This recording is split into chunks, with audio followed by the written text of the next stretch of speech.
같이 기도함으로 새벽기도 시작하겠습니다. 하나님 아버지 앞에 나아가서 우리의 모습을 비추어보고 우리의 부족한 가운데도 우리를 품기 원하시고 우리를 온전케 하시고 우리를 회복시키기 원하시는 하나님의 사랑을 맛보아 알고 그 사랑에 합당한 삶을 살아내는 오늘 하루가 될 수 있도록 주님 인도하여 주옵소서. 살아계신 우리 주 예수 그리스도의 이름 받들어 기도합니다. 아멘. 오늘은 민수기 22장 1절에서 20절까지의 말씀입니다. 민수기 22장 1절에서 20절까지의 말씀입니다. 이스라엘 자손이 또 길을 떠나 모압 평지에 진을 쳤으니 요단 건너편 곧 여리고 맞은편이더라. 십볼의 아들 발락이 이스라엘이 아모리인에게 행한 모든 일을 보았으므로 모압이 심히 두려워하였으니 이스라엘 백성이 많음으로 말미암아 모압이 이스라엘 자손 때문에 번민하더라. 미디안 장로들에게 이르되 이제 이 무리가 소가 밭에 풀을 뜯어먹은 같이 우리 사방에 있는 것을 다 뜯어먹으리로다 하니 그때 십볼의 아들 발락이 모압 왕이었더라. 그가 사신을 부올의 아들 발람의 고향인 강가 부돌에 보내어 발람을 부르게 하여 이르되 보라, 한 민족이 애굽에서 나왔는데 그들이 지면에 덮여서 우리 맞은편에 거주하였고 우리보다 강하니 청하건대 와서 나를 위하여 이 백성을 저주하라. 내가 혹 그들을 쳐서 이겨 이 땅에서 몰아내리라. 그대가 복을 비는 자는 복을 받고 저주하는 자는 저주를 받을 줄을 내가 알미니라. 모압 장로들과 미디안 장로들이 손에 복채를 가지고 떠나 발람에게 이르러 발락의 말을 그에게 전하매 발람이 그들에게 이르되 이 밤에 여기서 유숙하라. 여호와께서 내게 이르시는 대로 너에게 대답하리라. 모압 귀족들이 발람에게서 유숙하니라. 하나님이 발람에게 임하여 말씀하시되 너와 함께 있는 이 사람들이 누구냐? 발람이 하나님께 아뢰되 모압 왕 십볼의 아들 발락이 내게 보낸 자들이니이다. 이르기를 보라, 애굽에서 나온 민족이 지면에 덮였으니 이제 와서 나를 위하여 그들을 저주하라. 내가 혹 그들을 쳐서 몰아낼 수 있으리라 하나이다. 하나님이 발람에게 이르시되 너는 그들과 함께 가지도 말고 그 백성을 저주하지도 말라. 그들은 복을 받은 자들이니라. 발람이 아침에 일어나서 발락의 귀족들에게 이르되 너희는 너희의 땅으로 돌아가라. 여호와께서 내가 너희와 함께 가기를 허락하지 아니하시느니라. 모압 귀족들이 일어나 발락에게로 가서 전하되 발람이 우리와 함께 오기를 거절하더이다. 발락이 다시 그들보다 더 높은 고관들을 더 많이 보내매 그들이 발람에게로 나아가서 그에게 이르되 십볼의 아들 발락의 말씀에 청하건대 아무 곳에도 거리끼지 말고 내게로 오라. 내가 그들을 높여 크게 존귀하게 하고 그대가 내게 말하는 것은 무엇이든지 시행하리니 청하건대 와서 나를 위하여 이 백성을 저주하라 하시더이다. 발람이 발락의 신하들에게 대답하여 이르되 발락이 그 집에 가득한 은금을 내게 줄지라도 내가 능히 여호와 내 하나님의 말씀을 어겨 덜하거나 더하지 못하겠노라. 그런즉 이제 너희도 이 밤에 여기서 유숙하라. 여호와께서 내게 무슨 말씀을 더하실는지 알아보리라. 밤에 하나님이 발람에게 임하여 이르시되 그 사람들이 너를 부르러 왔거든 일어나 함께 가라. 그러나 내가 너에게 이르는 말만 준행할지니라. 아멘. 오늘 이제 발람이라는 예언자가 하나 등장합니다. 이방인이죠. 이스라엘 백성이 파죽치세로 승리를 거두면서 북상을 하니까 모압이 두려워하기 시작합니다. 특히 그때 모압의 왕인 발락은 자신들과 동맹을 맺은 이 미디안 족속에게 지금 상황을 이야기하면서 같이 막아야 된다라고 이야기를 하죠. 그게 4절입니다. 미디안 장로들에게 이르되 이제 이 무리가 소가 밭에 풀을 뜯어먹은 같이 우리 사방에 있는 것을 다 뜯어먹으리로다 하니 그때 십볼의 아들 발락이 모압 왕이었더라. 그래서 이들이 만들어 놓은 해결책은 뭐냐 하면 그들이 강하고 계속해서 이 엄청난 강력한 대적들을 다 연파하고 들어오니까 우리가 질 것은 뻔하고 그렇기 때문에 대책을 내놓을 수 있는 것은 유명한 술사를 불러서 이스라엘을 저주하게 합시다. 이런 방법을 낸 거예요.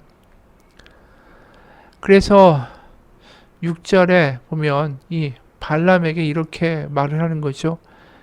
그들이 우리보다 강하니 청하건대 와서 나를 위하여 이 백성을 저주하라. 내가 혹 그들을 쳐서 이겨 이 땅에서 몰아내리라. 그대가 복을 비는 자는 복을 받고 저주하는 자는 저주를 받을 줄을 내가 알미니라. 나가서 싸우는데 분명한 저주의 그런 예언이 이 발람을 통해서 선포될 때 우리가 이길 거다. 이렇게 얘기를 하는 거죠. 근데 여기에 참 재밌는 대목이 나오죠. 그대가 복을 비는 자는 복을 받고 저주하는 자는 저주를 받을 줄을 내가 안다. 이 모습이 이 항목이 굉장히 낮게 익은 것은 창세기 12장에서 하나님이 아브라함에게 하셨던 말씀과 엄청 유사하기 때문이에요. 하나님이 아브라함한테 너는 내 고향과 친척과 아버지의 집을 떠나 12장에서 창세기 내가 너에게 보여줄 땅으로 가라. 내가 너로 큰 민족을 이루고 내게 복을 주어 내 이름을 창대하게 하리니 너는 복이 될지라. 그리고 무슨 말씀하셨죠? 너를 축복하는 자에게는 내가 복을 내리고 너를 저주하는 자에게는 내가 저주하리니 땅의 모든 족속이 너로 말미암아 복을 얻을 것이라 하신지라. 하나님이 아브라함에게 너를 저주하는 자에게 내가 저주하고 너를 축복하는 자에게 내가 축복하겠다라고 말씀하셨는데 이건 하나님이 하실 수 있는 능력이고 선언 아닙니까?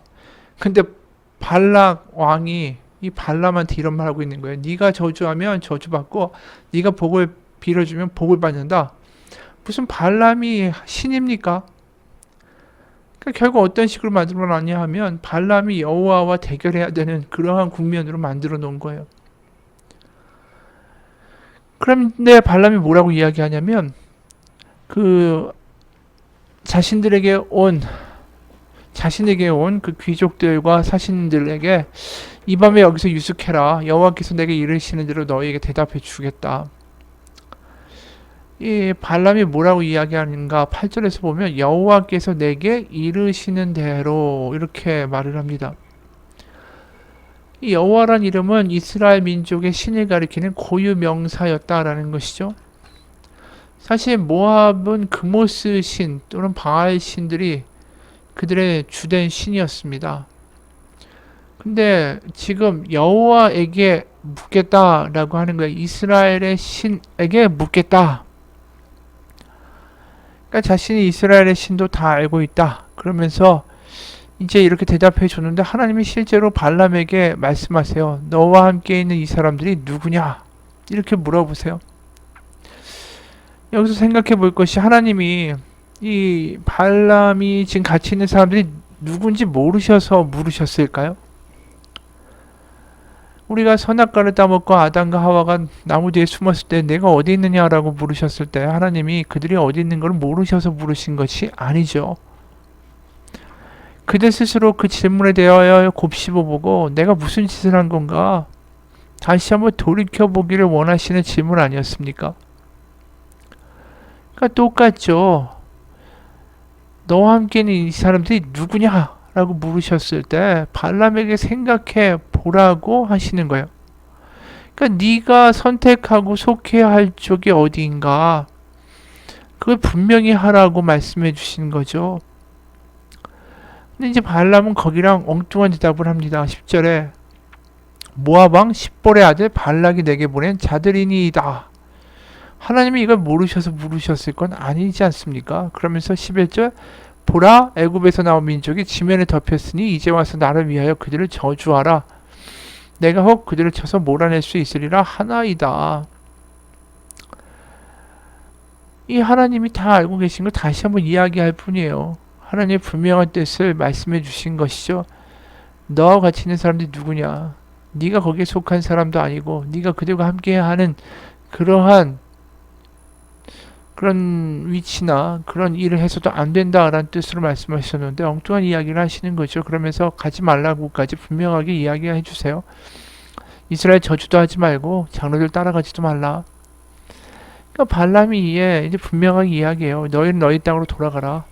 여호와께서 내가 너희와 함께 가기를 허락하지 않으신다. 여기까지는 좋습니다. 그래도 잘 마무리가 됐구나. 근데 이 모압 왕이 더 높은 고관들과 더 많은 돈을 보내요. 그러니까 18절에 발람이 그 모압 왕 발락의 신하들한테 이렇게 말하죠. 발락이 그 집에 가득한 은금을 내게 줄지라도 내가 능히 여호와 내 하나님의 말씀을 어겨 덜하거나 더하지 못하겠노라.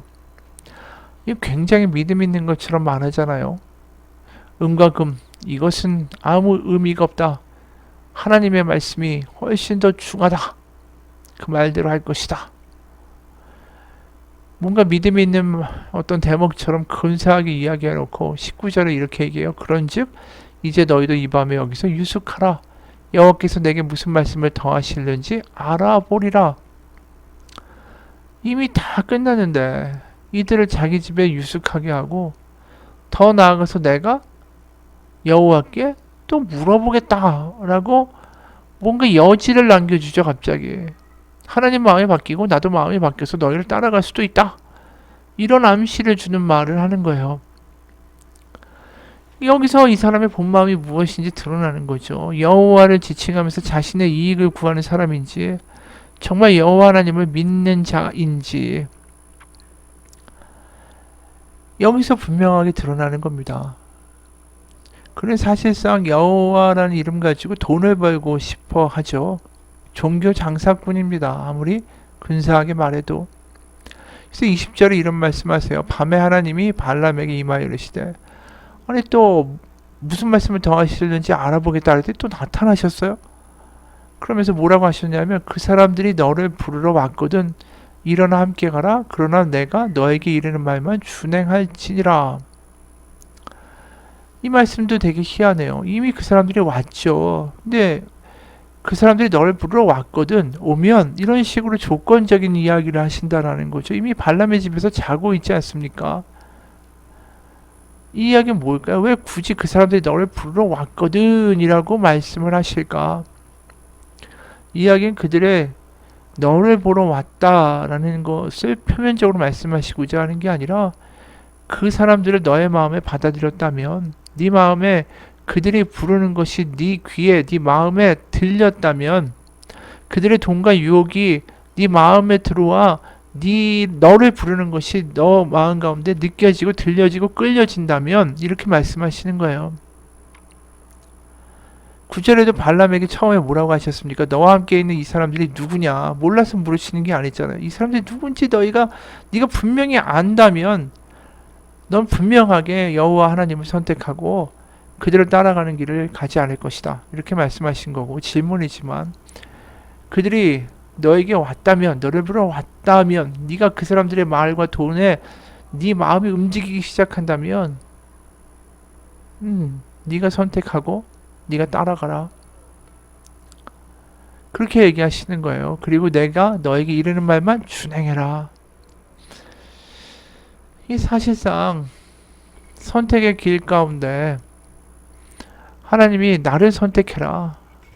여호와 하나님의 말씀이 더 중하게 느껴져야 한다. 나의 말이 더 중하게 느껴져야 한다라고 분명히 사실상 선언해 주신 거죠. 그런데도 지금 자꾸만 발람의 방법은 뭐냐면 그래도 자신의 뜻을 포기 못하니까 그래도 기도해보고 하나님 이미 노라고 대답하셨는데 또 자꾸만 계속 가도 될까요? 가도 될까요? 하나님 벌써 아니라고 얘기하셨는데 계속 묻는 거예요. 지금 왜 그렇습니까? 자신의 마음은 이미 다 그쪽으로 기울어져 있고 하나님이 예스라고 할 때까지만 기다리는 거 아니겠어요? 전에도 한번 한 이야기인데 어느 할머니가 지팡이를 짚고 가다가 갈림길에 섰습니다.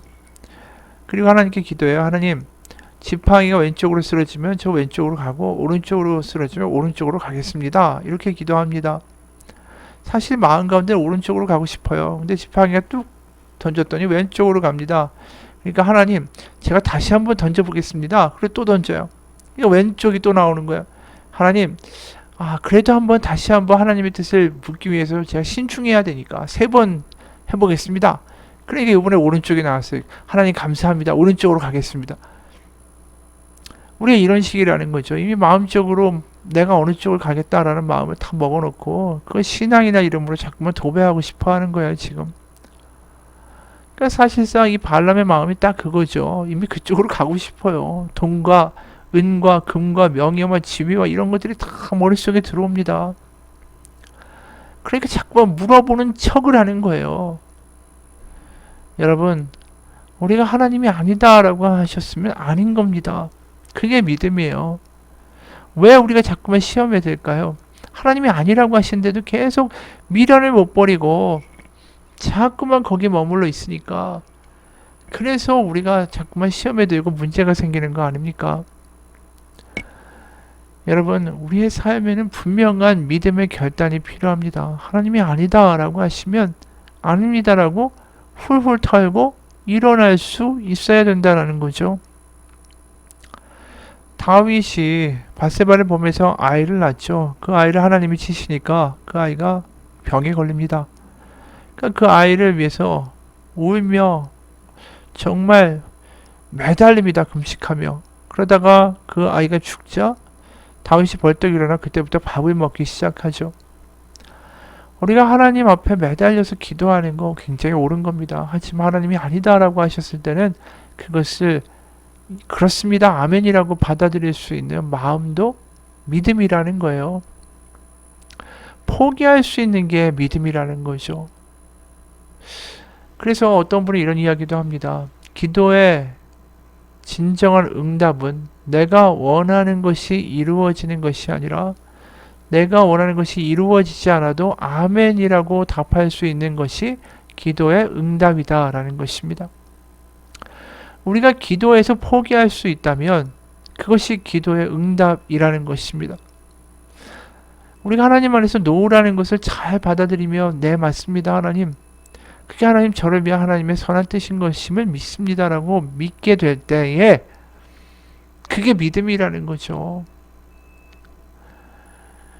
우리가 우리의 인생이 긴 것 같지만 우리의 인생은 길지 않습니다. 우리가 나중에 돌이켜보면 내가 그렇게 안달복달하던 것이, 예를 들어서 한 1년 전에 안달복달하던 거 1년 지나고 나면 기억도 안 나요. 10년 전에 그렇게 중요했던 거 10년 지나보면 아무것도 아닙니다.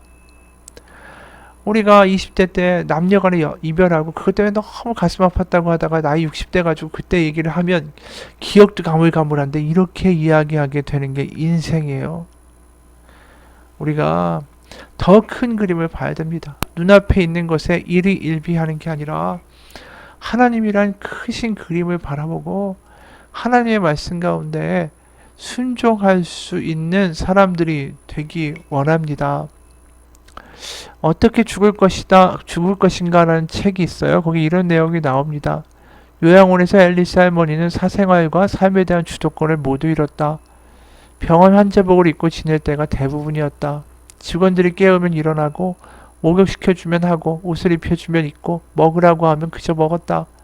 또한 직원들이 정해주는 아무하고나 같은 방을 써야 했다. 할머니의 생각과 관계없이 선택된 룸메이트들이 여러 명 거쳐갔다. 모두 인지능력 장애가 있는 사람들이었다. 어떤 사람들은 너무 조용했고 어떤 사람은 밤에 잠을 잘 수 없게 만들었다. 할머니는 감금되어 있는 것 같은 느낌이 들었다. 늙었다는 죄로 감옥에 갇힌 것만 같았다. 참 이게 비참한 인생 아니에요. 이 할머니도 자기 인생이 이렇게 될 줄 알았겠어요?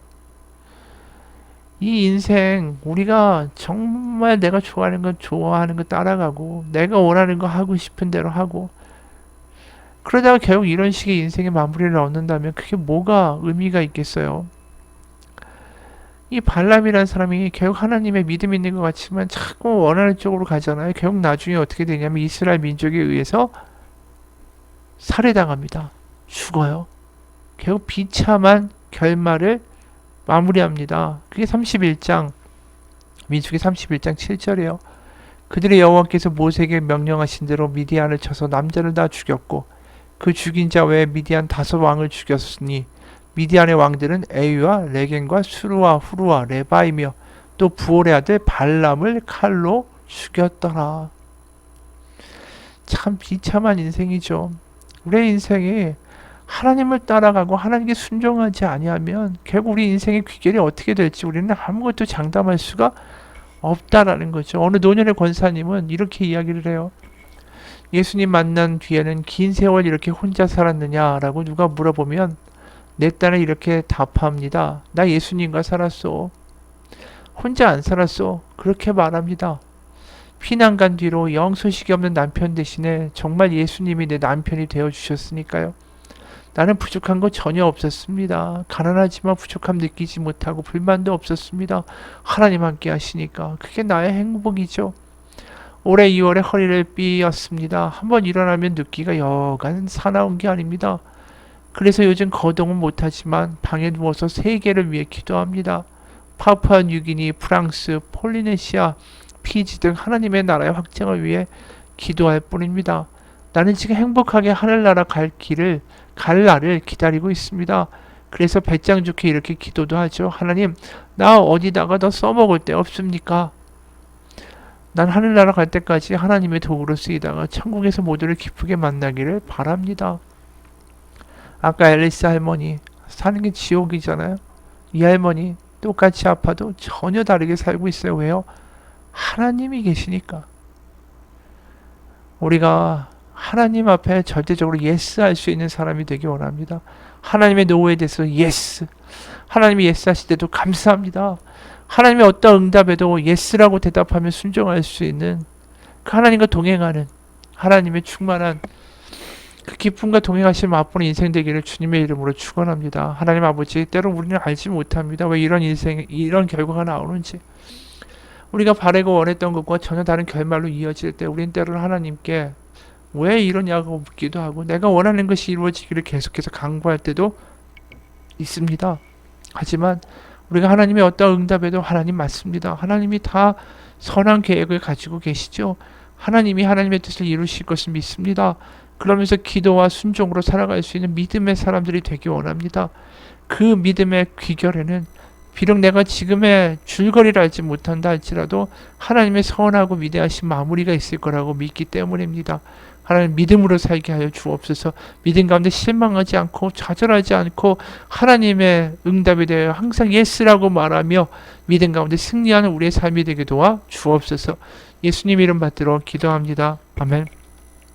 하늘에 계신 우리 아버지, 아버지의 이름을 거룩하게 하시며 아버지의 나라가 오게 하시며 아버지의 뜻이 하늘에서와 같이 땅에서도 이루어지게 하소서.